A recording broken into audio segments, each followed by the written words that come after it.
Samantala, mahigpit na seguridad ang ipinatupad ng mga otoridad kaugnay ng pagdating sa bansa ni US President Barack Obama kanina. Ang buong ulat mula sa aming kasamang si Waywaya Makali. Saktong 1:30 ng hapon nang dumating si US President Barack Obama sa Aegis Aviation Center, Balagbag Ramp sa Pasay City. Lulan ng VC-25A aircraft o mas kilala sa tawag na Air Force One.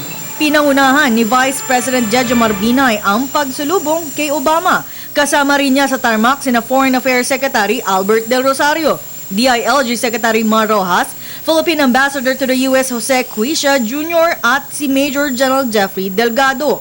Matapos igawad kay Obama ang military honors, ay kaagad na sumakay ito sa US Marine helicopter na kanyang sinakyan patungo ng Malacanang niya kay Pangulong Aquino.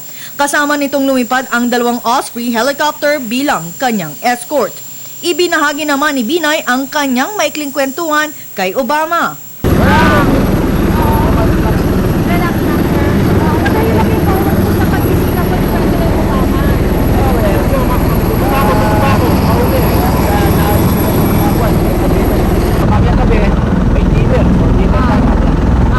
Bago pa madumating sa tarmac si Obama ay matinding security ang dinaanan ng mga miyembro ng media, kung saan kinailangan namin dumaan sa 3 beses na ipinapatupad nilang seguridad. Ito ay mula sa seguridad ng NAIA Terminal 3, Presidential Security Group at maging ang mga US Secret Service.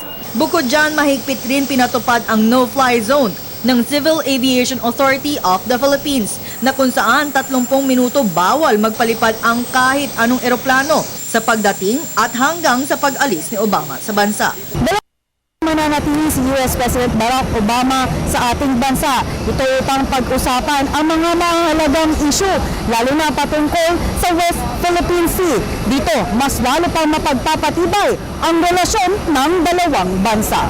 Pero matapos umalis sa tarmac si Obama, tila naging tourist spot ang Air Force One dahil sa dami ng nagpa-picture sa naturang eroplano.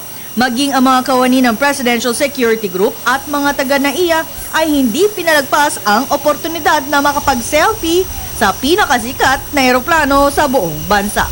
Para sa Telebisyon ng Bayan, Waywaya Makalma.